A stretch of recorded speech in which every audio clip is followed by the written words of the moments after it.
Honestly, last year sucked. Wow, I can't believe Close to Broke just did that. I have a 6. 6 is super good. Oh. Definitely no. Hey, see, I told you, I have a very track record with that. That's definitely. Oh, man.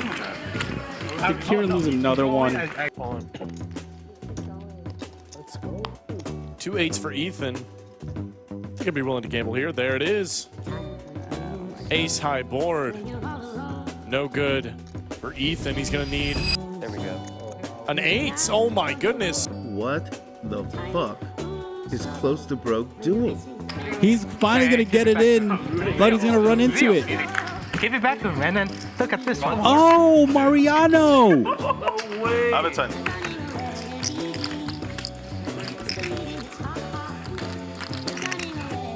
There's the jam from Kieran. Chose the wrong time. Oh, that's a little bit of help. He's got a chance. That is not a 9. Does not come. Aces are going to hold up. All right, gentlemen, it was a pleasure. And Kieran, spectacular fashion. I get these terrible hands over and over again, but they run. Will be leaving the live stream. I do. Just was not his day. That's into good. Again. Welcome. How are you doing today? Look, I realize I have a ton of explaining to do, but first I have to catch you up on the last 7 months of my life, so let's do that right now. Our first stop after the World Series of Poker is none other than the Borgata in Atlantic City. We play a few tournaments, and lucky enough for me, we find ourselves running deep in them. With the pallet chips in front of me and a glass half full mentality, we are going to run over the table, and that is exactly what we do. We play our very first event, which is a $600 mystery bounty, and unfortunately for me, the bounties don't go that great, albeit we do end up making just shy of 4,000 in bounties alone, and after a really deep run, we find ourselves in a 6th spot. Flopping top pair, we go all in after the action goes check bets. We get called by someone with the nut spade draw, looking to hold here on the queen 5 deuce board, and bink, that is a 9 of spades on the turn. Our tournament is going to come to an end, but not before we were able to lock ourselves up a really decent score of $10,000+ with bounties and everything included. Not too shabby, but again, 9th place, final table, we'll take it, but we still have more deep runs to come. So, as a lot of you folks saw, my World Series of Poker wasn't all that great. It started off pretty decent and then quickly fizzled out. And look, I didn't lose a bunch of money. We actually ended up winning a few thousand on the summer, but that's not really something to be super proud of. Again, albeit I didn't lose a bunch of money, but, you know, we were looking for a little better than that. But with the big cash of well over $10,000 in our first event here at the Borgata, we've still got some fighting to do, so let's get into that now. This is going to be one of the smallest buy-ins we play all year, but it ends up panning out tenfold. A $400 buy-in and something that I'm almost taking lightly at the beginning quickly turns into something special. We end up bagging a massive stack, giving myself over 1 million chips going into day 2, and I promised myself that it's not about the money. Right now, it's about the glory. That was before I woke up the next day to find out that first place was worth over $120,000. Deep into day 2, there's only 40 people remaining. $120,000 up top, I'm absolutely laser focused. Things go good, and then bad, and then good again, and then really bad. We're 3 big blinds deep, and then we go on the heater of a lifetime. It's easy to get caught up in the moment, but luckily enough for me, we end up running pretty deep, dodging bullets where we could and getting lucky when we needed to. Again, eventually, all the good has to fizzle out, and unfortunately for me, that is exactly what happens when deep in the tournament, I lost a bunch of footage, and even worse yet, I ended up busting from the tournament, but not before we were able to pick up a really nice cash. Earning 10x my original buy-in, walking away with 4,200 in this event alone in 23rd place, honestly, I'll take it. Pretty proud of it. As you guys just saw there, unfortunately, our day has come to an end. A valiant effort on my birthday.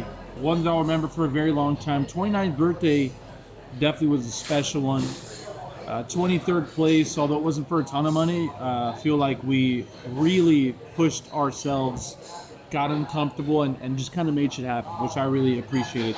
So what? We're not quitting just yet. We've got one more trip left in us. Fast forward to November.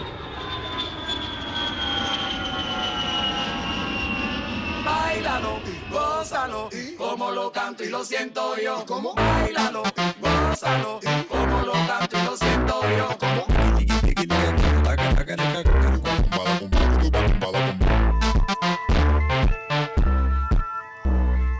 So, we made it to Sao Paulo, and we've been playing a bunch of tournaments. In this first one, and one of the few hands of note, we looked down at pocket queens. To looking down at pocket queens, it's not much rocket science here to go ahead and raise, which I go ahead and do. The sizing I end up deciding on is all in. I'm sitting here with just a hair above 20 big blinds, and to my surprise, quick fold to my left, and then someone snap rejams. Usually, that is one of two things. It's either a slightly better hand or a hand that we're flipping against, and this time, it is in fact that. Queens versus ace king. I am a slight mathematical favorite. We're off to a flop, and unfortunately, mathematics is useless when the flop comes out ace, ace, 10. Not very good. We're gonna need a queen or some running cards, but unfortunately, that is not gonna do it for us. We end up busting our first tournament buy-in of the Brazil trip.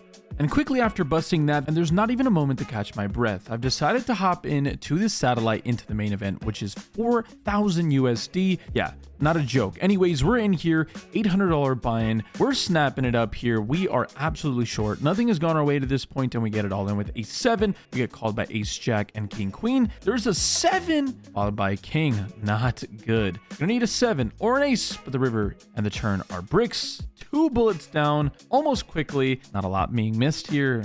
Well, clearly the tournaments aren't going our way, but how about we flip over to some cash? I'm going to be describing everything in reais, which, depending on wherever you're from, it's 1 USD equals 5.25 Brazilian reais. Hopefully that's a little easy to understand. Anyways, we get pocket 9s here. We're in late position. I believe somebody had limped, so I go ahead and isolate to 300, which effectively is like 60 bucks. Right now we're playing, I believe, 2-5, something like that. Anyways, our opponent ends up making the call, and we're going heads up to a flop that comes out, giving us middle pair. With the queen being the only overcard, the opponent checks to me, and I throw out a c-bet of 500. Our opponent thinks about it for a bit before deciding to raise to 1,500.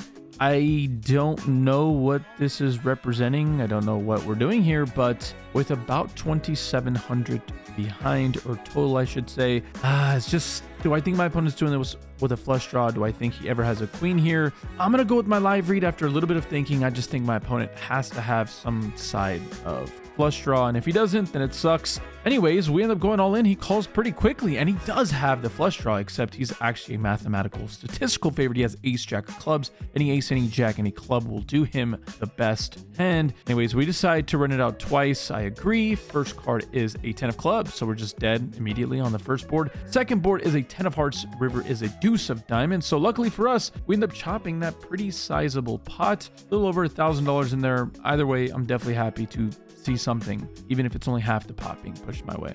A few orbits later, we look down at queen 10 offsuit in the big blind. Initial raiser raises from late position, someone calls, and I complete from the big blind. The flop comes out, giving me top pair. There is a diamond draw. I check it over to the initial raiser, who, surprisingly to me, checks it. A younger player over here in late position decides to bet for a pretty large sizing of 700, 2,600 in my stack. It's a little bit of a precarious situation. Sure, they can have some bluffs, some draws, but I'm going to keep it simple. I'm going to go all in with what I think is the best hand. I don't have a great kicker, but there's just, like I said, too many draws to discount, so I go all in. Unfortunately, the initial raiser calls, which is usually a disaster. And then even worse so, the other bettor who made it 700 calls as well. We're going 3 ways in awful position versus king jack of diamonds and queen deuce of spades. Yeah, we're gonna need a lot of help here.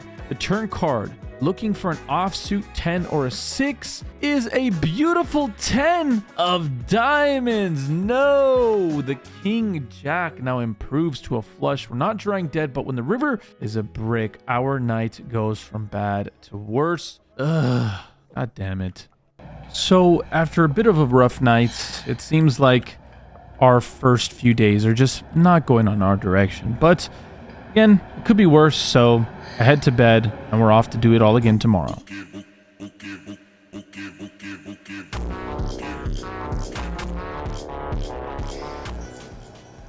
And what happens next is unfortunately uneventful. It's a lot of busting. Not greedy. No greedy. Made some good friends, but a lot of more busting. Brazil was one of the best experiences I've ever had in my life, and it's not even close. The people were incredible, the workflow was awesome, and the poker wasn't half bad. To end our year off, things went all right. Brazil was unbelievable. It checked off every single box I could have ever hoped for, and a massive thank you to everyone that made it possible to go out, which is a ton of you guys. A big thank you, obviously, to PokerOrg, who helped orchestrate this entire thing, provided me the opportunity of a lifetime to travel the world and see beautiful places like Brazil. And thank you to the BSOP, because without them, their unbelievable series, which I had the pleasure of playing, I don't think I'd ever have the opportunity to go out there. So if you guys aren't familiar with either PokerOrg or BSOP, you must check them out. If you're from Brazil or anywhere in the world even, they have a tournament for you. And for PokerOrg, a big thank you to them and all things that they do for the poker world. Either way, there's a lot more to come, and specifically some cash games. I know you guys have been dying to see them, and I promise you there will be a whole lot more of that to come, starting with an HCL session. I'm back on the Hustler Casino Live.